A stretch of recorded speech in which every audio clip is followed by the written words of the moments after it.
Hey, hope you're doing well. Let's go see what I was up to in the month of February.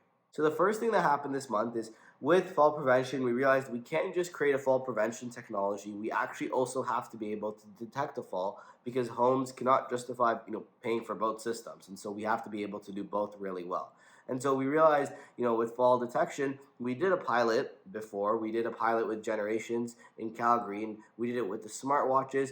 And we really realized two main issues. The first is that charging the smartwatches is a huge operational strain. And then second is getting the residents to swap their watches every 8 hours is also another operational strain. And so we came up with this idea. It's actually better than, the insole idea we had, and it's using socks to detect the fall. Let me explain how this works. So you have a little module on the side of the sock, and inside that little module, you'll have something that looks like this. Now, I'm going to blow up a picture of this on the side because it's going to be blurry.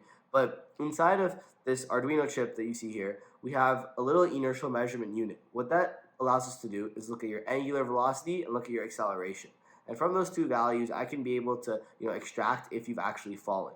We've recently been able to code something very simple that looks at how much the sensor is tilting to the left or right, and based on those values, be able to say if you've fallen or if you've not fallen, because if the sensor is tipping too much to the left or too much to the right, that probably means that you've fallen down.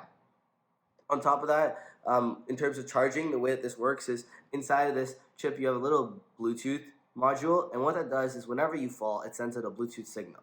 So instead of this device making the call, what it actually does is it essentially just says, hey, this person's fallen, and it sends that message to all the beacons in the home. And one of these beacons acts as a gateway, and so this gateway will then use VoIP, voice over internet protocol, or Wi-Fi to just make a call. So this way we don't actually need our socks to need to charge. Instead, the Bluetooth beacon is what's making the call. And so these socks can actually last for 3 to 6 months. They'll just use simple batteries like this lithium-ion batteries, and then the beacons, they'll be made out of a very simple gateway. I'll blow up a picture, but ESP32 chips, these have both Wi-Fi as well as the Bluetooth module for us to be able to make a call.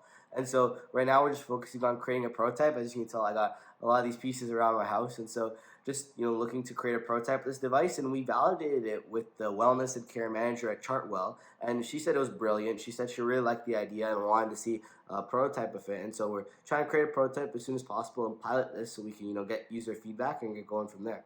The second thing that I did in February was me and my friend Faze, we took time to break down the problem of cervical cancer in Tanzania. So we worked on that case study before, but what we did this month is we broke down the actual problem of cervical cancer specific to Tanzania. And on top of that, we also looked at the existing solutions and the limitations with existing solutions. There's a reason why this is still a problem, and so we wanted to understand, there's been tons of tools that have been used and piloted before, but it's still a big issue in Tanzania, and so we wanted to understand why that's actually true. And so what we're now doing is we're validating our root cause analysis as well as our existing solutions doc with experts in the field so we can get a better understanding of this problem before we move forward to create a solution or do anything.